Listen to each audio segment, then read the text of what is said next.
വചനം വചനം നീതിയുടെ വചനം ദൈവവചനം ജീവന്റെ വചനം നീതിയുടെ വചനം നീതിയുടെ വചനം. Praise the Lord. വീണ്ടും നീതിയുടെ വചനം എന്ന ഈ പരമ്പരയുടെ മറ്റൊരു എപ്പിസോഡിലേക്ക് കടന്നു വരുവാൻ ദൈവം അനുവദിച്ചെന്ന കൃപയ്ക്കായിട്ട് ദൈവത്തെ സ്തുതിക്കുന്നു. എല്ലാ ദൈവമക്കളെയും യേശുക്രിസ്തുവിൻ്റെ നാമത്തിൽ ഈ നീതിയുടെ വചനത്തിലേക്ക് സ്വാഗതം ചെയ്യുന്നു. ഇന്ന് നാം ചിന്തിക്കാൻ പോകുന്ന മറ്റൊരു വിഷയം, അതായത് ഇതാ ഒരു നാടകം യാഥാർത്ഥ്യമാകുന്നു. ഇതാ ഒരു നാടകം യാഥാർത്ഥ്യമാകുന്നു. ഈ നാടകത്തെക്കുറിച്ച് നമ്മൾ സാധാരണ കേട്ടിട്ടുള്ളതാണ്, എല്ലാവർക്കും പരിചയമുള്ള വാക്കാണ്. ഒരു നാടകത്തിന് എത്രമാത്രം ദൈർഘ്യമുണ്ടായിരിക്കും? അതൊരു 3-3.5 മണിക്കൂർ ദൈർഘ്യമുള്ളതായിരിക്കും ഒരു നാടകം എന്ന് പറയുന്നത്.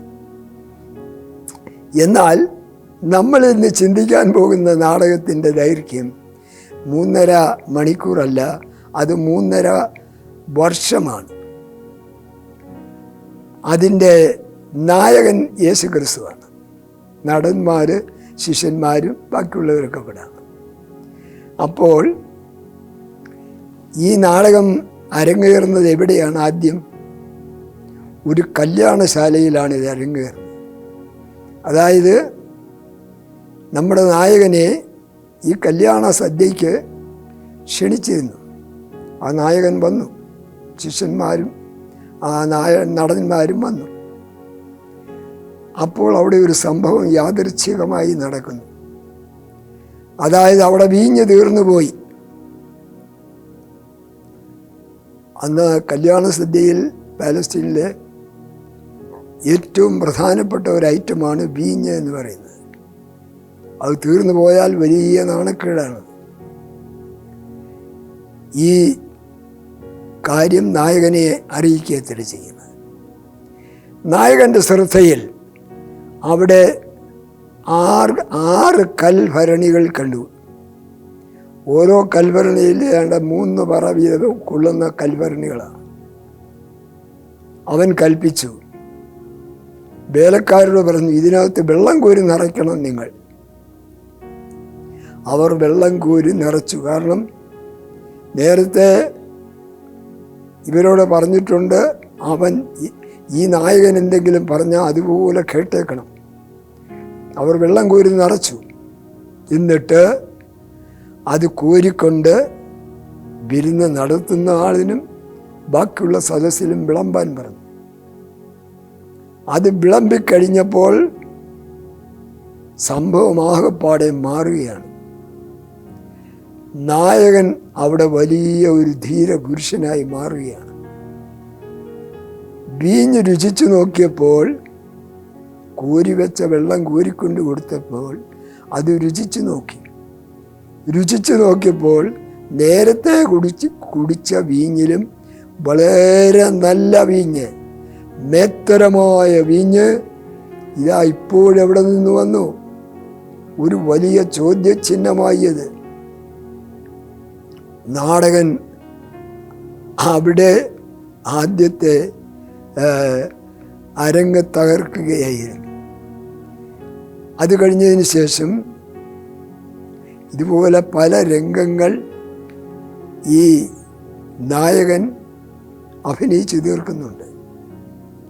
കുരുടനായ ഒരു മനുഷ്യൻ, കാഴ്ചയില്ലാത്ത ഒരു മനുഷ്യൻ ഈ നായകനെ വിളിച്ചു, എനിക്ക് കാഴ്ച ലഭിക്കണമെന്ന് പറഞ്ഞു. അവന് കാഴ്ച കൊടുത്തു. ഈ നായകൻ കാഴ്ച കൊടുക്കുന്നു. ഇതൊക്കെ കണ്ട നടന്മാര് അന്തം വിട്ട് നിൽക്കുകയാണ്. ആരാണ് ഈ വ്യക്തി? ഇവൻ കൽപ്പിക്കുന്നതെല്ലാം അതുപോലെ സംഭവിക്കുന്നു. അതുപോലെ ഭൂതഗ്രസ്തനായ മനുഷ്യൻ, അവനും ഈ നായകൻ അവനും വിടുതൽ കൊടുക്കുകയാണ്. അവനുള്ള ഭൂതത്തെ അവൻ ശാസിച്ച് പുറത്താക്കി.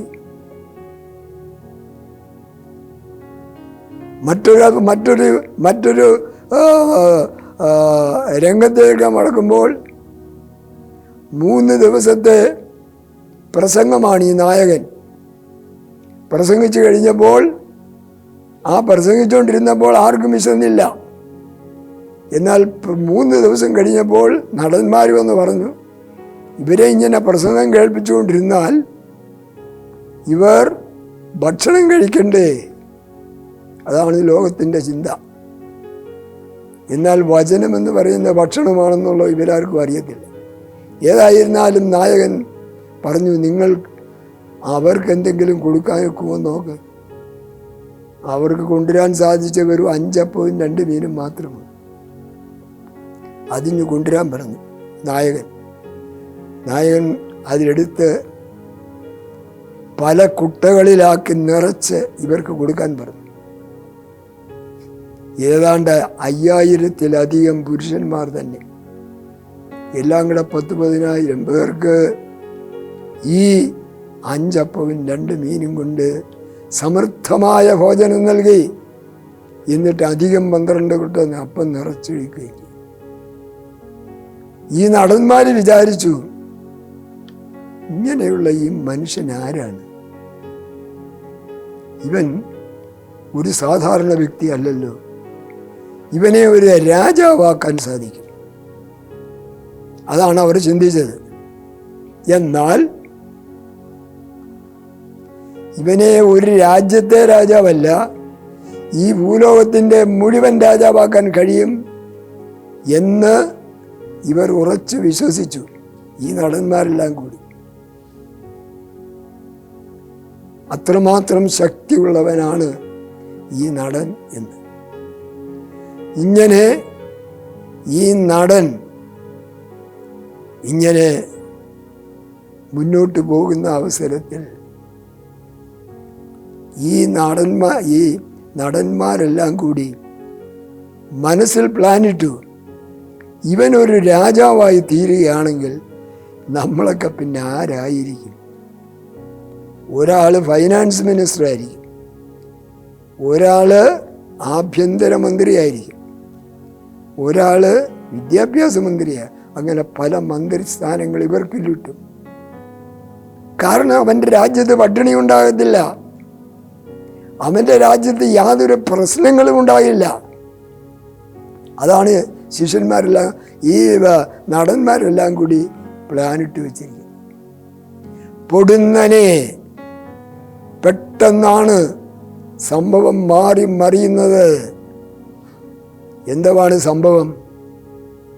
കുറെ പേർ വന്ന് ഈ പ്രധാന നടനെ അറസ്റ്റ് ചെയ്ത് അവനെ പീഡിപ്പിക്കാവുന്നിടത്തോളം പീഡിപ്പിച്ച് ക്രൂരമായ ഒരു മരണത്തിന് അവനെ ഏൽപ്പിക്കുകയാണ് ചെയ്യുന്നത്. ഇത് കണ്ടതോടുകൂടി ഈ നടന്മാരെല്ലാം അന്തം വിട്ടുപോയി. എന്താണ് ഈ സംഭവിക്കുന്നത്? ഇത്രയും അതിശയകരമായി കാര്യങ്ങൾ നടത്താൻ കഴിവുള്ള ഒരു വ്യക്തിയെ എന്തുകൊണ്ട് മനുഷ്യൻ്റെ കൈകളിൽ അവൻ ആക്രമിക്കപ്പെടുന്നു? എന്തുകൊണ്ട് അവൻ മരണത്തിന് ഇരയായിത്തീരുന്നു?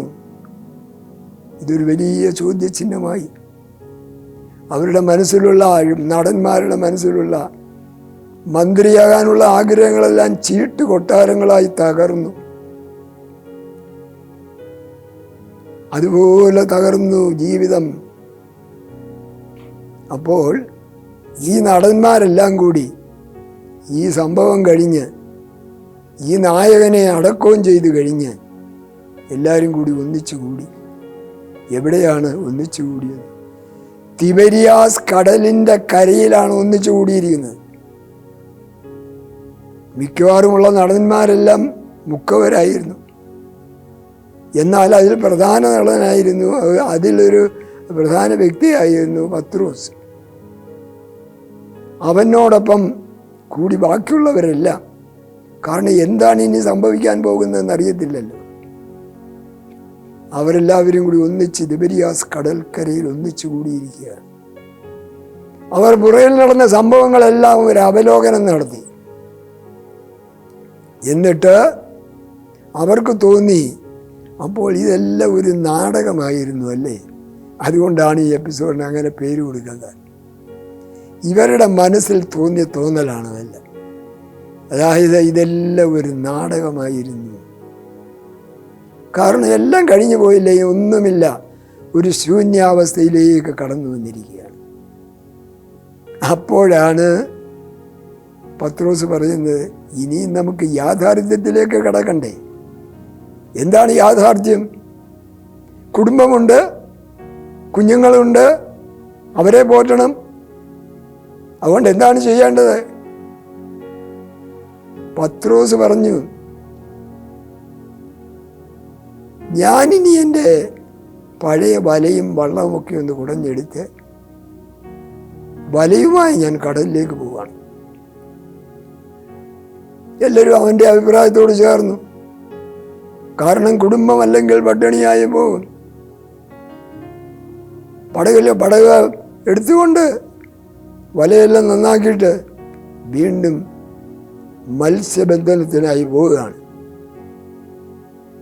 എന്നാൽ എന്താണ് അവിടെ സംഭവിക്കുന്നത്? അവിടെ സംഭവിക്കുന്നത്, വീശാവുന്ന സ്ഥലങ്ങൾ മുഴുവൻ പത്രോസ് വീശി. വീശലിൽ വളരെ വിദഗ്ധനമാണ് പത്രോസ്. ഒറ്റ മത്സ്യമെങ്കിലും കിട്ടിയിരുന്നെങ്കിൽ വേണ്ടിയല്ലായിരുന്നു. ഒരെണ്ണം പോലും ലഭിച്ചില്ല.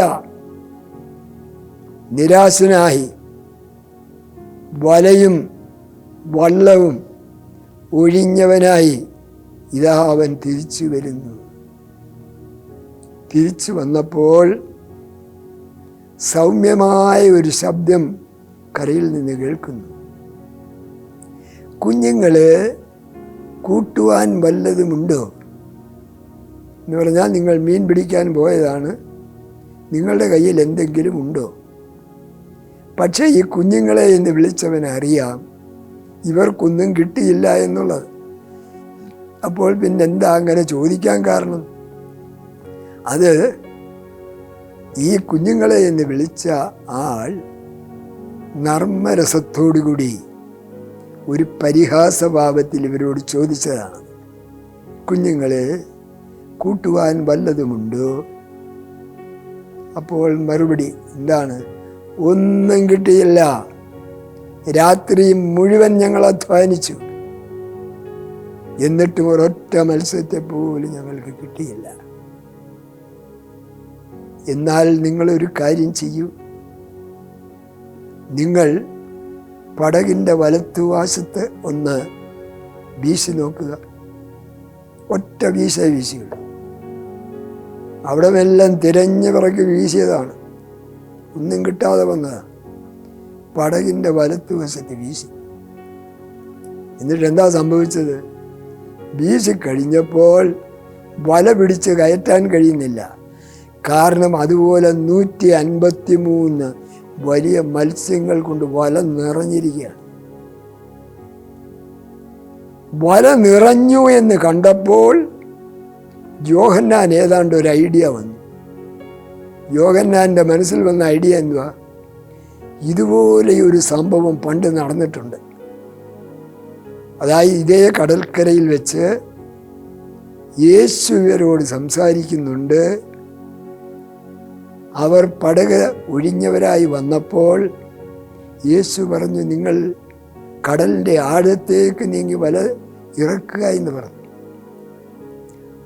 അന്ന് ആഴത്തേക്ക് ഇറക്കി വല നിറച്ചപ്പോൾ ആ വല മുഴുവൻ നിറഞ്ഞ് വന്ന അനുഭവം യോഹന്നാൻ അപ്പോസ്തലൻ ഓർത്തു. അതാണ് പറഞ്ഞത്. യോഹന്നാൻ അപ്പോസ്തലൻ എന്ത് പറഞ്ഞു? ഈ വല നിറഞ്ഞ് വന്നപ്പോൾ തന്നെ യോഹന്നാൻ അപ്പോസ്തലൻ പറഞ്ഞു, അത് കർത്താവാകുന്നു ആ പറഞ്ഞത്. ആ ശബ്ദം അവർക്ക് പരിചയമുള്ളതായി. എന്നാൽ ഈ കാഴ്ചയിൽ അവർക്ക് കർത്താവിനെ തിരിച്ചറിയാൻ കഴിഞ്ഞില്ല. കാഴ്ചയിൽ തിരിച്ചറിയാൻ യേശു ക്രിസ്തു ഉയർത്ത് കഴിഞ്ഞതിന് ശേഷം പല രൂപത്തിൽ കർത്താവ് വെളിപ്പെട്ടിട്ടുണ്ട്. ഇത് യേശു ക്രിസ്തു ഉയർത്തി കഴിഞ്ഞതിന് ശേഷം മൂന്നാമത്തെ പ്രാവശ്യമാണ് ഇത് വെളിപ്പെടുന്നത്. ഏതാനും ദിവസം മുമ്പ് യേശു ക്രിസ്തു മരിച്ചു കഴിഞ്ഞതിന് ശേഷം യഹൂദന്മാരെ പേടിച്ചുകൊണ്ട് കഥയെല്ലാം അടച്ചു പൂട്ടിയിട്ടിട്ട് അകത്തിരുന്ന് എല്ലാവരും കൂടി പ്രാർത്ഥിച്ചു. അപ്പോൾ യേശു അവരുടെ നടുവിൽ വന്ന് നിന്നു. അതെങ്ങനെ കഥ അടച്ചിട്ടിരിക്കുമ്പോൾ യേശു നടുവിൽ വന്ന് നിൽക്കുന്നു? യേശു ക്രിസ്തു ഉയർത്തി കഴിഞ്ഞതിന് ശേഷം അവൻ ഏത് രീതിയിലും പ്രത്യക്ഷപ്പെടാനായിട്ട് കഴിയും. അവൻ ആത്മാവായിട്ട് പ്രത്യക്ഷപ്പെടാൻ കഴിയും. അവൻ ശരീരത്തോട് കൂടെ പ്രത്യക്ഷപ്പെടാൻ കഴിയും. ഇതെല്ലാം അവിടെ തെളിയിക്കപ്പെടുകയാണ്. ആത്മാവായി അവൻ അകത്തു വന്നു. അകത്ത് വന്നപ്പോൾ ദൃശ്യരൂപത്തിൽ അവൻ മനുഷ്യരൂപത്തിലായി തീർന്നു. എന്നിട്ട് എന്താണ് ചെയ്തത്? അന്ന് നേരത്തെ അത് രണ്ടാമത്തെ പ്രാവശ്യമാണ്. അത് കഴിഞ്ഞ് അതിന് ആദ്യമായിട്ട് പ്രത്യക്ഷപ്പെട്ടത് ആർക്കാണ്? മഗ്ദലക്കാരത്തി മറിയയ്ക്ക് പ്രത്യക്ഷപ്പെട്ടു. ഇതിപ്പോൾ മൂന്നാമത്തെ പ്രാവശ്യമാണ് തിബരിയാസ് കടൽക്കരയിൽ വെച്ച് പ്രത്യക്ഷനാകുന്നത്.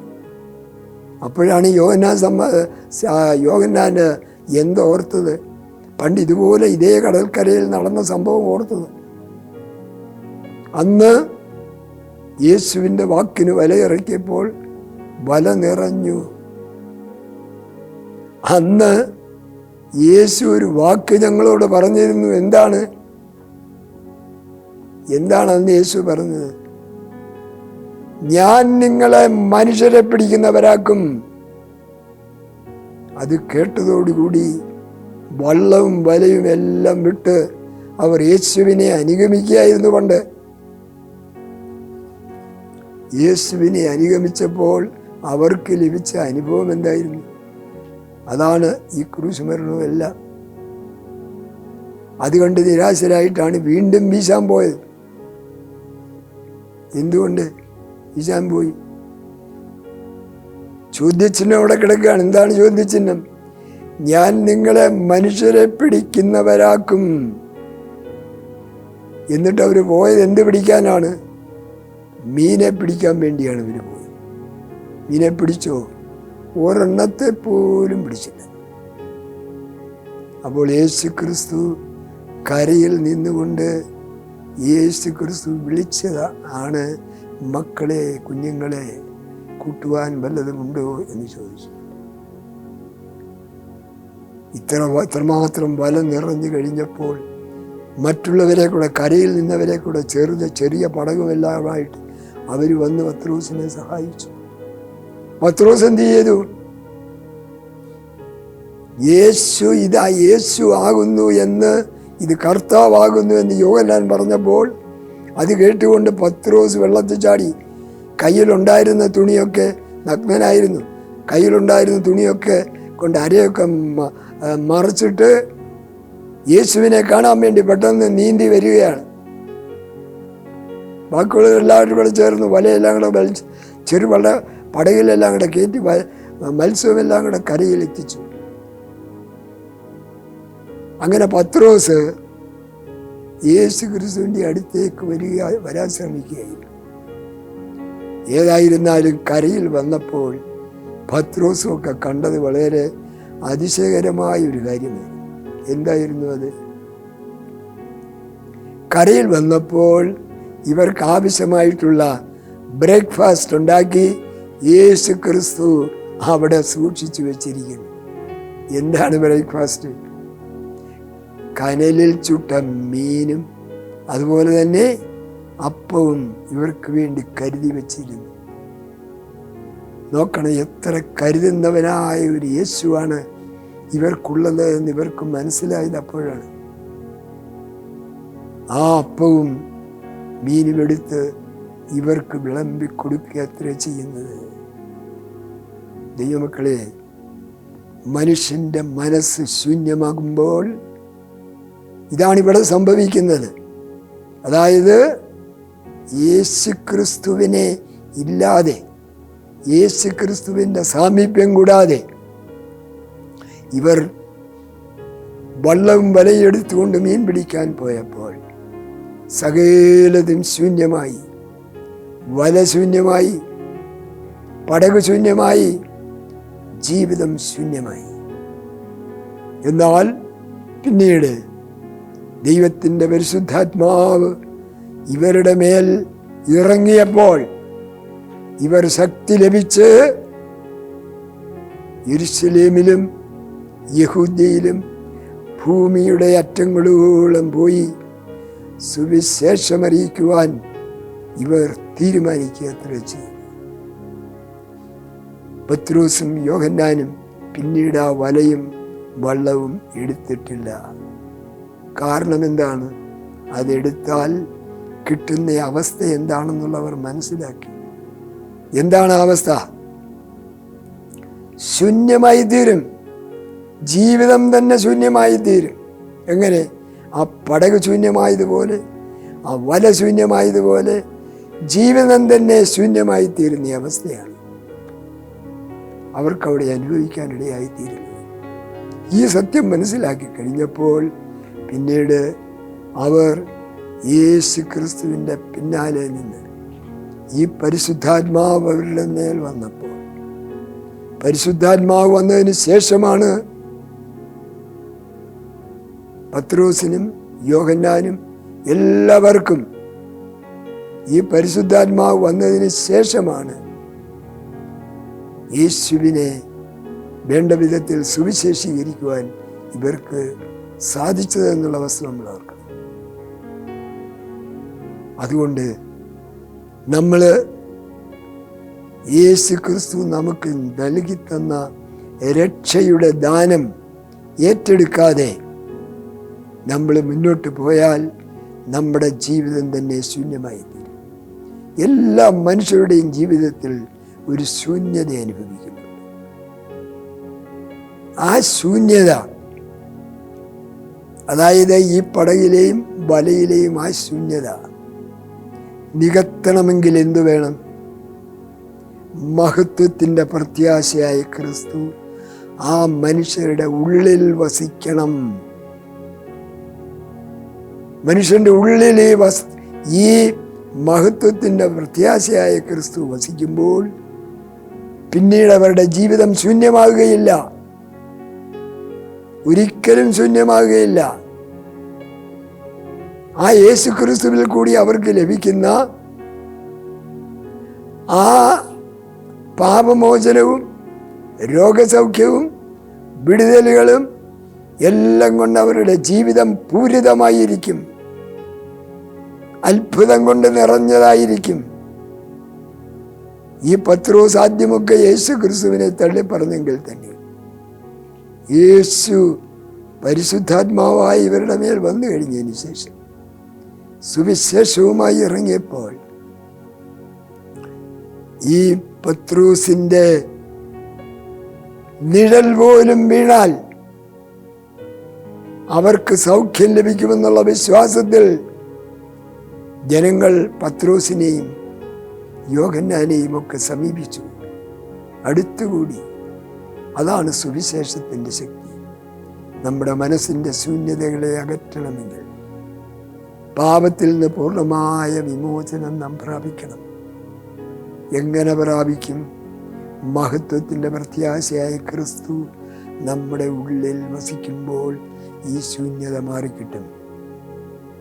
അങ്ങനെ യേശുവിൻ്റെ രക്തത്താൽ നാം വീണ്ടെടുക്കപ്പെട്ടവരായിത്തീരും. യേശുവിൻ്റെ രക്തത്താൽ പാപമോചനം പ്രാപിക്കും.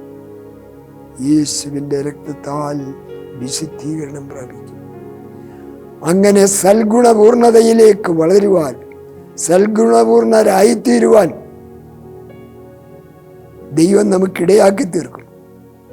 ഈ സൽഗുണപൂർണത മനുഷ്യൻ്റെ സ്വന്തം കഴിവുകൊണ്ട് മനുഷ്യന് നേടാൻ സാധിക്കുമോ? ഇല്ല. മനുഷ്യൻ്റെ ഉള്ളിൽ വസിക്കുന്ന മഹത്വത്തിൻ്റെ പ്രത്യാശയായ ക്രിസ്തുവിന് മാത്രമേ നമ്മളെ സൽഗുണപൂർണരാക്കാൻ കഴിയൂ. ആ സൽഗുണപൂർണ ഏറ്റെടുത്തുകൊണ്ട്, ആ വിശുദ്ധീകരണം ഏറ്റെടുത്തുകൊണ്ട്, നീതിയുടെ വചനം ഏറ്റെടുത്തുകൊണ്ട് യേശുവിനെ കർത്താവിൻ രക്ഷിതാവുമായിട്ട് സ്വീകരിച്ചുകൊണ്ട് നിത്യജീവൻ അർഹരായി തീരുവാൻ ദൈവം തൻ്റെ പരിശുദ്ധാത്മാമുഖാന്തരം നമുക്ക് ഓരോരുത്തർക്കും ഇടയാക്കട്ടെ.